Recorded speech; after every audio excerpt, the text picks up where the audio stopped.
Thank you. We'll do a bit of networking after the debate is over. So first, with the introductions, now passing the floor to the Hague University of Applied Sciences, Ms. Kojokaro. Thank you. Hello, everyone. My name is Bianca Kojokaro. I'm a third-year student doing my bachelor's in international and European law currently in The Hague. And the reason why I joined is because debate has been a long-time passion of mine. And I felt compelled to try my hand at this year. Thank you and welcome. For the introduction from the team of University of Melbourne, Mr. Flake. Hi, my name is Isaac. I'm a second-year law student at the University of Melbourne in the JD Juris Doctor program. I have a keen interest in international law, and I'm especially excited about today's topic regarding space law. And thank you. Thank you for the introduction. Completing the two-member team of the Hague University of Applied Sciences, Mr. Alexinci. Hi, everyone. My name is Andrei. I am also a third-year student at the International and European Law program in The Hague. And I've joined this because, just like Bianca, I have been debating since high school, and it's a really big passion of mine. Law is a great interest of mine, and so the two intertwined perfectly for this competition. Thank you. Thank you and welcome. And completing the three-member team of the University of Melbourne, Ms. Brennan. Hello, everyone. My name is Steph Brennan. I'm also a second-year JD student here at the University of Melbourne. The reason why I wanted to join the competition, I really just wanted to broaden my horizons and give myself a challenge, as well as engage in something that I really want to build my knowledge and passion in. And I'm really excited to be here. Thank you. Thank you and welcome. I will be passing the floor now to my colleague who will share with you the algorithm we use to allocate the positions. After the positions are decided, you will have 5 minutes to finalize your preparations. And afterwards, the team in favor will be starting with the opening statements. Yes, so I will share my screen. In a few seconds, you will see a wheel with your flags, double flags and logo of institutions. So as you can see, there are two chances, one chance to be in favor and one chance to be against the motion. So the team will be in favor, will be starting the match.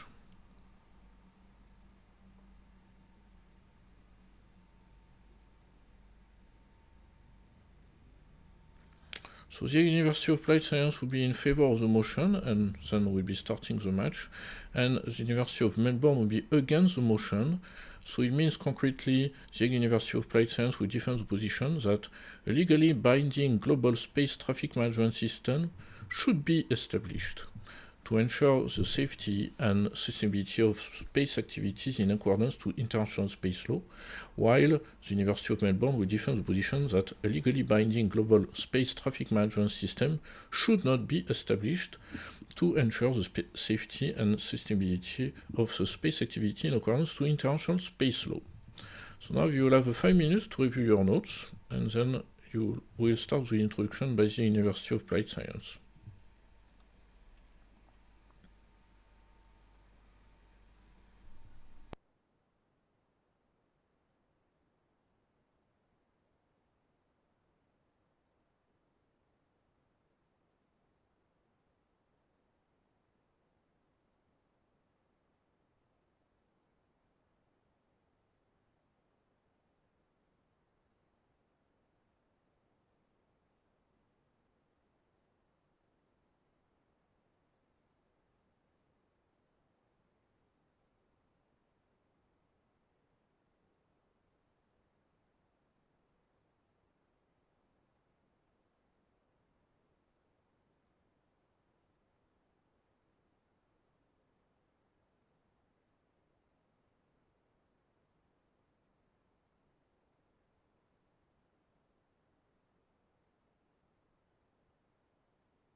So we are done with the 5 minutes. I stop sharing my screen. So Thank it means, you. yes, please go. Yes, apologies. Thank you. We'll be starting with the team in favor. So the Hague University of Applied Sciences, you will have 4 minutes for your opening statement. Just a short reminder, a yellow card indicates 30 seconds left of your speaking time, and red card indicates that your speaking time is over. Oh, the floor is yours. I will start speaking in 3, 2, 1. Space exploration is a force of nature unto itself that no other force in society can rival. Neil deGrasse Tyson. Good morning. My name is Andrea Aleksinski, and alongside my colleague Bianca Cojocaru, we will be arguing in favor of the motion, a legally binding global space traffic management system should be established to ensure the safety and sustainability of space activities in accordance with international space law. We will substantiate this with 3 main points. Firstly, space debris is becoming an ever-increasing threat, and it's non-regulated. Secondly, space collisions are immensely expensive, and regulations can help manage this issue. Lastly, space law should operate and evolve like aviation and maritime laws. Moving into our first argument, space is becoming increasingly congested, and without proper regulation, low Earth orbit can soon become too dangerous for sustainable operations. There are currently over 10,000 operational satellites, but they are vastly outnumbered by the 130 million pieces of space debris. This travels at speeds of up to 28,000 kilometers an hour, meaning that even a small object can cause a catastrophic damage upon impact. In 2021, the ISS had to conduct 3 emergency maneuvers just to avoid collisions with said debris, and the problem is only growing worse. Without internationally coordinated action, the number of dangerous incidents will increase, making spaceflight risky and threatening the long-term sustainability of space activities. Basically, a binding system would ensure that countries as well as private actors adhere to strict debris management strategies, reducing the risks and ensuring continued access to space. Moving into our second argument, beyond the physical risks, failing to regulate space traffic could result in enormous financial losses. For example, in 2009, a US Iridium satellite collided with an inactive Russian satellite, which caused over $55 million in damages and generated over 2,000 new pieces of debris, which continue to threaten other satellites to this day. This is not an isolated incident. As the number of satellites increases, so does the likelihood of costly accidents. The global satellite industry is right now worth over $386 billion. It powers essential services, GPS, communications, weather forecasting, financial transactions. One single uncontrolled collision could trigger a chain reaction of failures, which would disrupt entire industries as well as economies. Without a legally binding global framework, there is no accountability for reckless satellite operations or irresponsible debris management.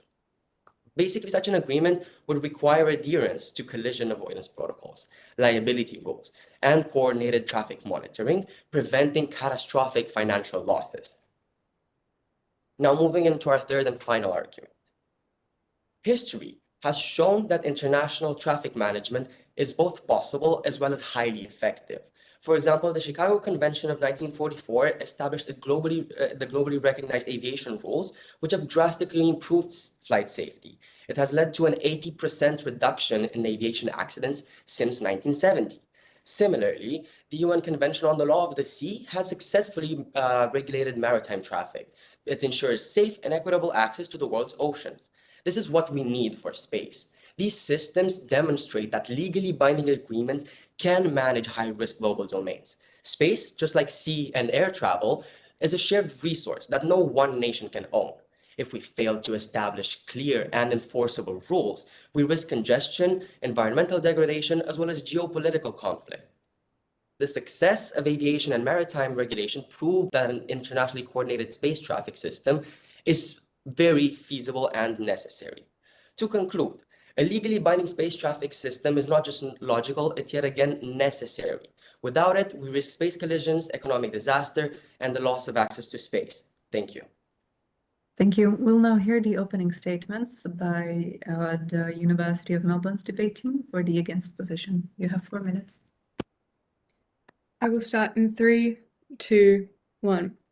Good evening, esteemed judges, members of the opposing delegation, and my fellow colleagues. My name is Isabella, and I'm the first speaker for the delegation that rejects this motion. While we acknowledge that there is need for change in current international space government, our delegation rejects that the motion must come in the form of a binding traffic management system, and we argue that a legally binding agreement will not facilitate the meaningful action and cooperation that is necessary to support a system that will indeed address key issues of safety and sustainability. This is for 3 reasons. 1, that there are clear shifting trends in global space governance. 2, that key spacefaring states will not ratify or accede to an agreement that will restrict their freedom to operate in space, and that the motion proposes an agreement that will target states, but it fails to address that there is a growing role for private and commercial actors and stakeholders. Turning to my first argument, there has not been an international space law treaty developed since 1984. And this reluctance, or indeed failure of the international community to further develop international space law, clearly demonstrates that there's a marked shift away from formal lawmaking. Rather, we're submitting that current trends in global governance prioritize non-binding frameworks and that these are indeed effective. To give an example, the United Nations Space Debris Mitigation Guidelines are not legally binding, and yet they have had significant impact on state conduct and have been incorporated into national legislation and policy by such key actors as the United States, Japan, France, Russia, and China. In relation to this argument, we submit that key spacefaring nations will not consent to be bound by a treaty that may curtail their freedom to manage and operate such satellites and objects as they see fit. To illustrate this, I'd like to refer to the Artemis Accords, which are a set of non-binding guidelines that aim to facilitate international cooperation by states in the execution of the US-led Artemis program. It's well known that the Accords lack support. Russia has questioned their lawfulness, and China has outright refused to support them. And we argue that as key spacefaring states that contribute greatly to the volume of space traffic that requires management, this discord over the Artemis Accords is indicative of a greater reluctance by spacefaring nations to agree. Without support from large spacefaring nations, we argue that there's little use in the motion for a legally binding traffic management system. If powerful spacefaring nations will not ratify or accede to a treaty, that treaty cannot possibly be an effective method of traffic management, as the vast majority of space objects in orbit will fall under the control of non-party states. Finally, our delegation argues that a binding treaty will not adequately address the growing role of private actors. To take the example of SpaceX and Starlink satellites, there are roughly 7,000 Starlink satellites in orbit at present, and they already pose a significant risk to spaceflight safety and the #1 collision hazard in space. Therefore, SpaceX is clearly an actor that would need to be considered in any productive traffic management system. However, per a legally binding international agreement, state parties would be responsible for the enforcement of this agreement. And we would like to point out the historic tendency of states not to enforce international law against their own nationals where inconvenient. And so we therefore ask how a treaty that relies on state parties regulating the activities of their own nationals, but that in no way directly addresses the growing body of private commercial actors, could possibly be a dependable system for global space traffic management. To conclude, I stress that the relevant issue is that there is no need is not that there is no need for development in international space governance. The issue is that this cannot take the form of binding law per the motion, as it will not be effective. Thank you. Thank you. We have now heard the opening statements for both positions. We are entering the rebuttals. For the first rebuttal, the Hague University of Applied Sciences, you have 2 minutes. Thank you.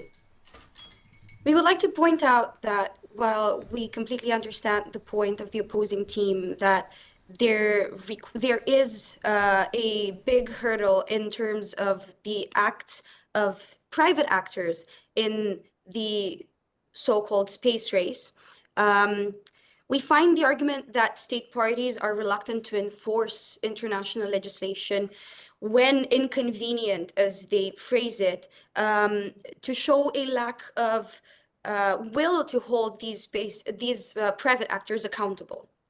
There needs to be real mitigation of debris and spacecraft collision risk. That is more important than the perceived economic benefits of an unregulated industry. Moreover, their point that the key spacefaring states will not ratify such an international legal instrument further shows that their truly needs to be a mechanism that holds states and private actors accountable. Just as we have the UN Convention on the Laws of the Sea, where there are proper frameworks established in order for all states on Earth to peacefully share the oceans, there must be a legal instrument that globally regulates the interactions of states in space. Further, we submit the point that regulation should be preventive, not reactive. We should learn from the mistakes that have been made in the course of developing legislation on air traffic and maritime traffic. That is why, in terms of space traffic, considering the economic interests at hand, the regulation of this emerging industry must mitigate in advance the issues that could exist. Thank you. Thank you very much. We'll now hear the first rebuttal for the against position. University of Melbourne, you have 2 minutes.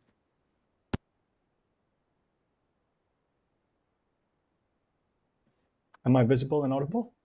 You are. Okay, I'll begin in 3, 2, 1. I'm grateful to hear the discussion that we've been having on this important issue, and especially grateful that we agree on the significance of satellite traffic and increasing space activity. I think the point where we do disagree, in fact, is the way that we need to go about this. We agree that something clearly needs to be done to manage space traffic and to make sure that going forward we have a safe and sustainable approach to exploring space and to preserving its free use as per the OST, the Outer Space Treaty. However, where we disagree and where my team, and the side that my team is presenting, is that a legally binding treaty is not the best way to go about this. If we take, for example, another agreement that's commonly known around the world today, the Paris Climate Accords. Here we see an agreement where countries are able to opt in to set their own standards and its own goals. And throughout the world, we've been able to see progress and efforts made by these countries. On the other hand, if we have a legally binding agreement, we see that we are likely to see that countries are unwilling to carry out their obligations. This, although not pessimistic, is the nature of the international system at times. We see with the United Nations Security Council, when key actors do not want to participate in the movements of the United Nations, they simply veto it. And so what we're trying to do is move us in a progressive way, which acknowledges the foundation upon which we're building international law and the power of the states within this international system. You mentioned UNCLOS, and we definitely agree that there should be a traffic management system akin to that. And there already is, just as UNCLOS shows that includes provisions for liability for damage to underwater sea cables. The liability convention on space does the same thing when there's damage caused by objects. Thank you. Thank you. We'll now hear the second rebuttal for the in favor position. The Hague University of Applied Sciences, you have 2 minutes. Thank you. We will first address the last point in their rebuttal. Afterwards, we will continue discussing the points that have been made initially. We make this distinction because the opponent team has brought into discussion the liability convention.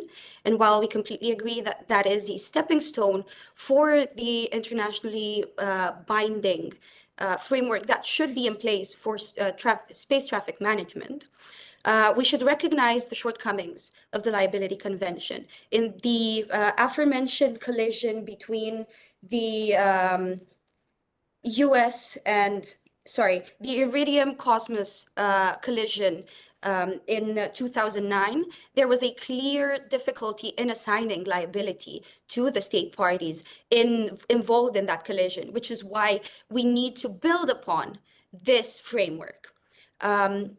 Going back to the initially discussed points in the rebuttal of the opposing team, indeed we disagree on the means of implementation of such a globally binding framework. However, we draw your attention specifically to the points made by the opposing team that the current nature of the international community is that the countries join declaratory frameworks and then they do not actually commit to the commitments that they make in those declaratory conventions.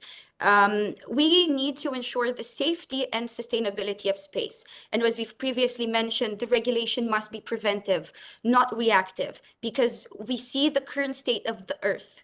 Sustainability has been a matter on the agenda of the United Nations since the 70s, yet we are still discussing it 50 years later because no state has been willing to fully commit to their obligations that are commonsensical in nature.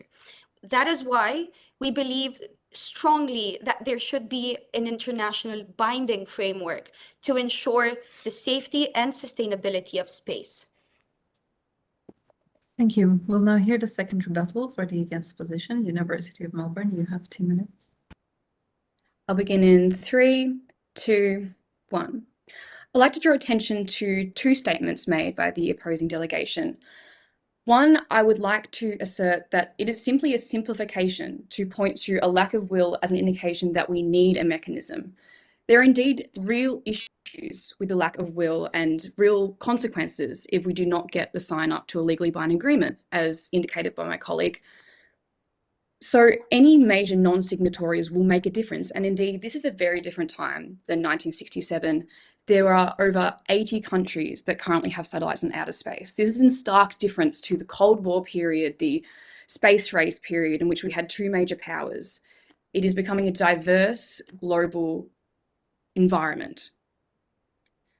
And indeed, I would also like to draw attention to the Outer Space Treaty, the prime article, Article 1, that the exploration and use of outer space shall be carried out for the benefit and in the interest of all countries and shall be the promise of all mankind. How can this ideal be reached, as in the motion we want to undertake the space activities in accordance with international law? This is the international space law. How can this ideal be reached if we do not have this cooperation, and in that we suppose that the underlying assumption of the motion is flawed? I would also like to identify that the statement that it needs to be preventative, not reactive, misses the point that this is a problem that is emerging so fast, and the opposing delegation has identified the magnitude of this problem. In terms of developing legally binding systems, it took 13 years to conclude the space debris mitigation guidelines of the Committee on the Peaceful Uses of Outer Space. In a world where there are roughly 7,000 Starlink satellites in orbit, and they hope to have as many as 42,000 in many years, and we've seen such proliferation of private tourism in only the last 4 or 5 years, we ask how we can be reactive in the context of this proliferating space-time. Thank you. Thank you very much. We have concluded the rebuttals, thus entering the stage of conclusions, starting with the team in favor. The Hague University of Applied Sciences, you have 2 minutes for yours. Thank you. I will start in 3, 2, 1. Distinguished judges, as we gaze up into the cosmos, we see both the promise of exploration as well as the growing peril of a cluttered orbit. Our shared future in space depends on our willingness to just act collectively. The accumulation of debris isn't just a statistic, it represents a ticking time bomb. Every uncontrolled collision, every shattered satellite, every fragment that drifts aimlessly is increasing the risk of a chain reaction that could render entire orbits unusable. The longer we wait, the harder it will be to reclaim control. Right now, space is operating under a patchwork of national regulations and voluntary guidelines which lack enforcement and global coordination. History has shown us that when industries grow too fast without oversight, disaster follows. We saw it in the early days of aviation before international air traffic control was established. We saw it in maritime trade where unregulated waters led to collisions and environmental catastrophes and disputes over territory. And now we are watching it unfold in space. If we allow space to become too dangerous for commercial use, the consequences will reach far beyond the vacuum of space itself. We already regulate the skies and seas through binding agreements that have saved countless lives and prevented billions in damage. The same approach can and must be applied to space before it is too late. The choice before us is clear. Do we proactively establish order, ensure sustainability, or do we allow inaction to push us towards chaos and inevitable collisions? We've seen what happens when global threats are ignored for too long. We cannot afford to wait until space is a wasteland of debris and failed missions. We must act now with urgency, with responsibility, and with a shared commitment to the future of space exploration. a legally binding global space traffic management system is not just an option anymore, it is a necessity. Thank you. Thank you. Thank you for your submission. We'll now hear the concluding statements for the against position. University of Melbourne, you have 2 minutes. Okay, I will begin in 3, 2, 1. We again thank the opposition for the discussion of this important issue and agree that space debris and the rapidly evolving nature of this field create significant concerns. However, we want to propose and remind the viewers and those present today that a legally binding treaty is not the best way to go about this. Rather, we can find a way to incorporate private actors, as my colleague Bella so talked about, to be able to move quickly. As Bella said, the international legal system is slow. However, using private groups and private agreements, working with those private and commercial actors, we're able to have that flexibility and move quickly to establish a space traffic management system. If we continue to work under the current international legal system, we face problems like unidentifiable space debris, which is a significant aspect of the problem, where international law does not find ways to approach where space debris is unidentifiable and cannot be attributed to any one state. Hence, there's no responsibility there to take care of it. Before we talk about establishing a legally binding global space traffic management system, we reaffirm that we must first resolve other shortcomings of the international space law itself. Establishing a space traffic management system before doing so and addressing these issues would put the international community even further behind. We are acting proactively as we work with commercial and private actors, rather than binding ourselves in legally binding agreements, which will be slower and less likely to have as much global universal cooperation. And we believe that as we go forward in alternate ways, progressively and optimistically in working with these other actors, we will be able to make progress and avoid trying to just keep up with the rapidly developing situation of space law. With that, we rest our case. Thank you. Thank you. Thank you for your submission. You can all relax now. You're no longer graded after this part. We'll do a little bit of feedback round with all of you present on the call, starting with the University of Melbourne's team. Ms. Salini, how was the debate for you? The preparation for the match perhaps, and the match itself? I found the preparation quite interesting because I have a politics background, so I've had a lot of discussions about space law and global governance, but not from a legal perspective. So that was interesting from a research perspective. I found the debate quite enjoyable, and I liked hearing the opposing team focus particularly on space debris and like pick apart that argument. And like, I wish we'd gotten to discuss it more. It's like I've got more to say now. Yeah, there is definitely a lot to explore in these topics, especially when it's an emerging area of law, perhaps. And we really do encourage also using the resources that you might have with from the Oxford University Press. Maybe that could be an inspiration for further studies or some works that you might be looking into doing in your future. How was it for the Hague University of Applied Sciences? Ms. Korakaro, the same question. It was really enjoyable. As we previously mentioned, we both have debate experience in general. So for myself and for Andre, it's more a matter of studying the motion and trying to figure out which angle would on balance be the most impactful. So the preparation for the debate is always really challenging, but in a very positive way. As for the debate, it's really nice to be able to interact with people who share our interest, but are also focusing in their professional careers on a different side of law. So maybe the team coming from Melbourne could say the same, but I could see the way you prepared and the way you delivered is very much representative of your studies, and I find that really impressive. Thank you for sharing, Mr. Flake. Perhaps you can follow up directly to what your co-debater said, but also I would like to add a bit more. How was it for your team when you were preparing for both sides of the argument? Did you have a certain strategy that you maybe used? Yeah, I had a great team, and it was great working with both Bella and Steph, and being able to prepare for both sides of the arguments. We each worked individually, and then we came together, presented our ideas, and we had a good session rehearsing, practicing, where then listening to each other's arguments, we would then switch and try to create counter arguments for each other. It was sort of like debating within ourselves. And if I could just add that it was really great being able to be with your team there, Bianca and Andre, and I really enjoyed your arguments and what you said, and enjoyed the, can I say, fun experience of being able to bounce off of each other and follow up on the points that each of us made. Thank you. Nice. Well, thank you for sharing. For the Hague University of Applied Sciences, Mr. Alex Inchi, how was it for your team preparing for the both sides of the argument? Did you maybe hear some familiar preparations from the other team that your team also encountered during the preparation?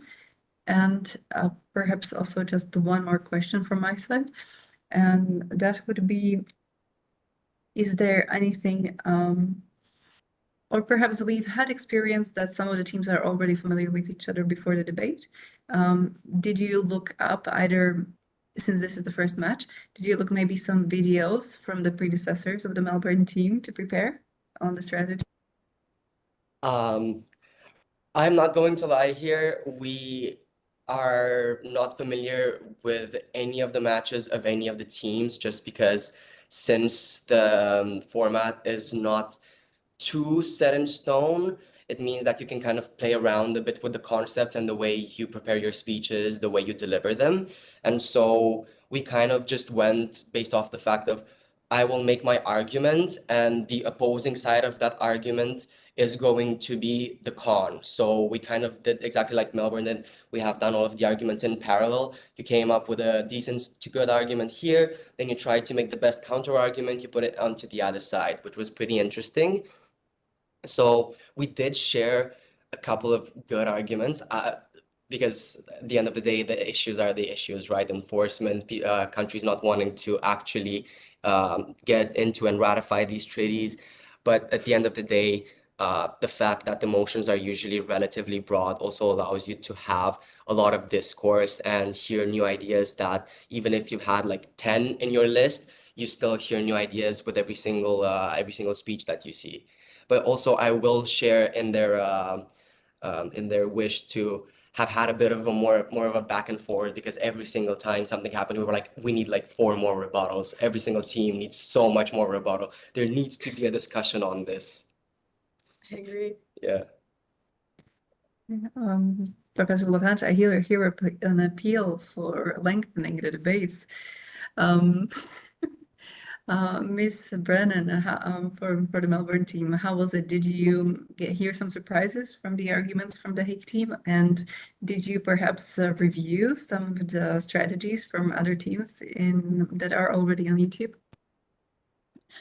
Yes, so it was very interesting preparing both sides, because as you said, some familiar little seeds would plant themselves and grow.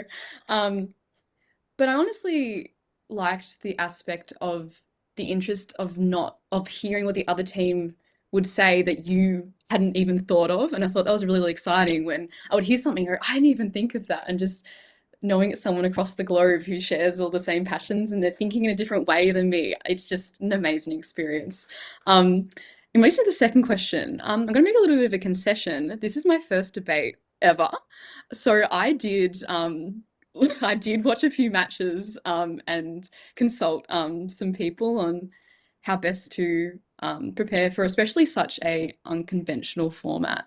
But in a way, it was probably a bit more friendly to someone who's a bit newer to debating, like me, because you could think about all aspects of the debate.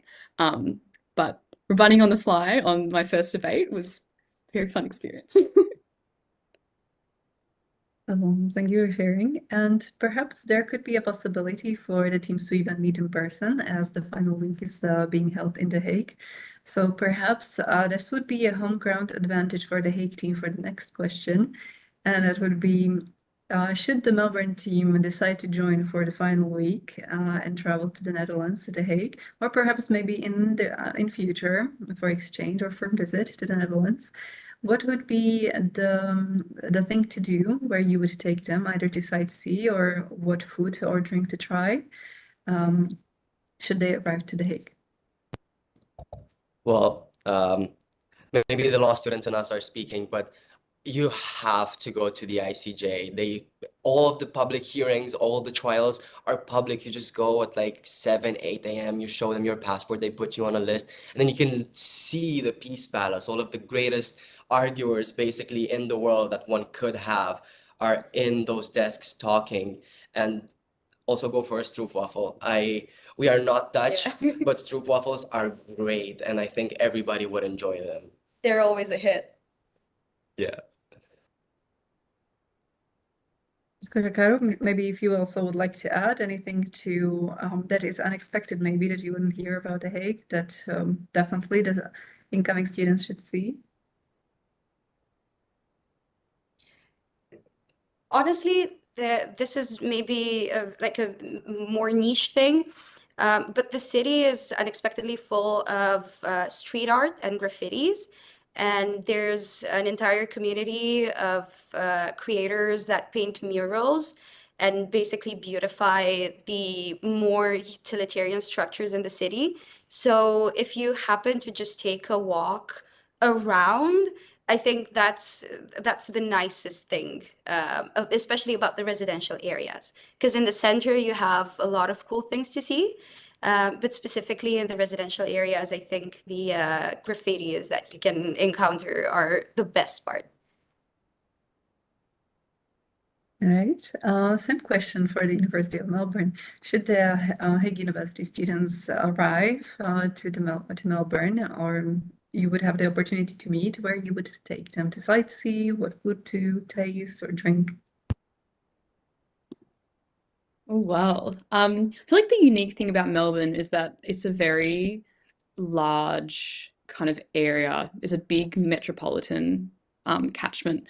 And Melbourne's just so multicultural. So honestly, it's worth traveling throughout the suburbs because you can go one place and you feel like you're in another place, and then you go to another place and you feel like you're in another place. It's amazing just getting the opportunity to see like the beauty of other cultures all coming together in the one city. And of course, the CBD is absolutely gorgeous place, especially where we are in Carlton, heaps of gardens and all of that. But in terms of food, Bella have any? I don't know. Yeah. It's all like quite an acquired taste. We have, oh, I know. I feel like a lot of the sweet things are quite good. Like a Milo, there's like a Milo ice cream that Oh. kids will have at school, like you get from the canteen, and they always go down a treat. It's not the warmest part of Australia, but I would recommend that. And Mr. Flake, anything to maybe add? Also, maybe a niche area of Melbourne to see, or I hear barbecue is quite popular in Melbourne. I'm afraid that I'm actually an immigrant to Melbourne, not a native, and so I don't quite know the area so well. But I do know it has a great public transportation system, both with trains and buses and trams as well, which some places might not have. And part of that, like one of the major train stations in the city, it's full of sort of older architecture from an older era of Australia. So that's something that might be nice to see.